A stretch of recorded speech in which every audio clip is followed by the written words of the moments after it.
Hi everyone, I'm Lucy, and back in June I undertook a short project at TVERC looking at the distributions of 3 priority butterfly species in relation to local wildlife sites within our region. So these species were the silver-spotted skipper, the grayling and the wall brown. Now, although the latter two are quite related, they use a complementary range of different grasses as larval food plants, but they're both nationally declining and being pushed towards coastal areas, probably due to land use change and agricultural intensification, and the wall brown is even considered locally extinct here. Now, the silver-spotted skipper, included for comparison, is much more specialist.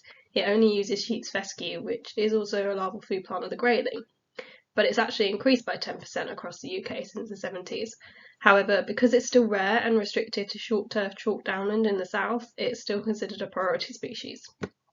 So, with combinations of data layers provided by TVERC, I was able to investigate several interesting things to understand why these priority butterfly species have the distributions they do have, and where we should target to help them, which I'll break down for you now.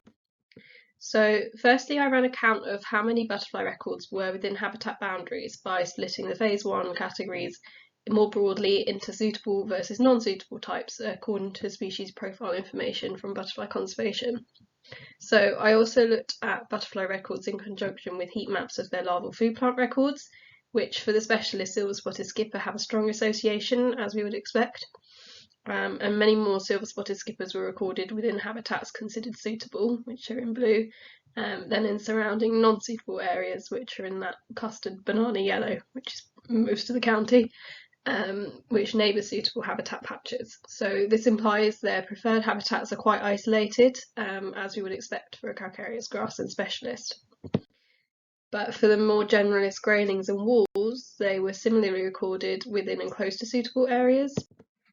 But importantly, both percentages for the wall were much lower, i.e. they were much more often recorded in areas of completely unsuitable habitats, with no suitable habitats neighbouring around at all.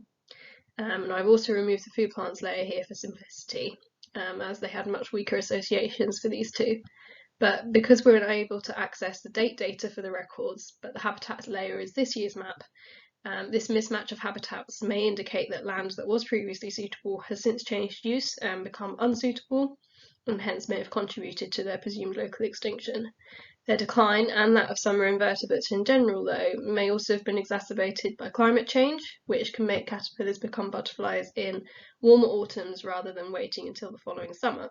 So they then don't have enough time or larval food plants around before the winter comes to lay their own offspring, so the generation is lost in this developmental trap. So when looking at different wildlife sites, we see yet another contributing factor to the wall's decline. So in order to meet criteria for local wildlife site selection, a site must support a significant population of our priority species. Now, for the wall, this threshold number per site visit is 20 individuals. But since even with the data amalgamated across states, the highest number at a current wildlife site was 30, then per site visit it's actually highly unlikely that any sites supported significant populations. And then, of course, a widespread distribution of small isolated populations are then prone to inbreeding and decline, especially if they're in unsuitable sites and suffering from the developmental trap too. But both our other species show much more restricted distributions, with large populations of silver-spotted skippers clustering around the edge of the Chilterns.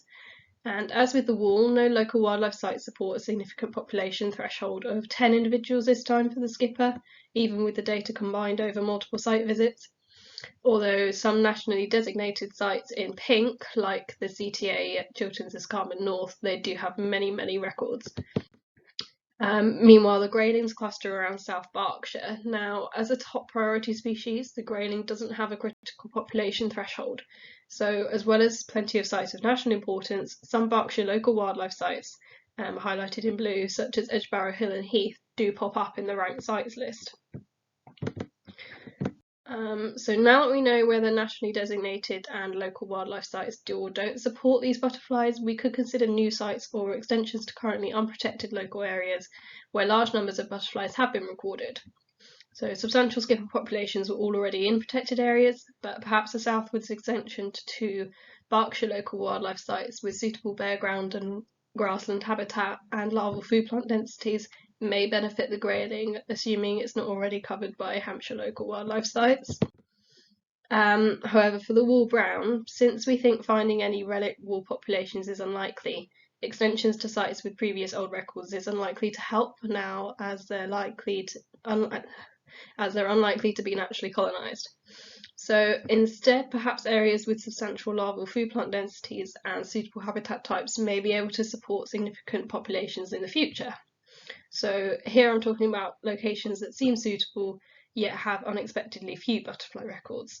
And this could be an artifact of undersurveying, for instance, if a site only has private access, or they're too far from current populations for natural dispersal, in which case a little bit of human-assisted recolonisation might be feasible one day. Some of these potential locations, which are local wildlife sites, are listed here. Interestingly though, the proposed Cherwell District Wildlife Site at Broughton Park features as a good reintroduction site for both wall-browns and graylings in their equivalent list.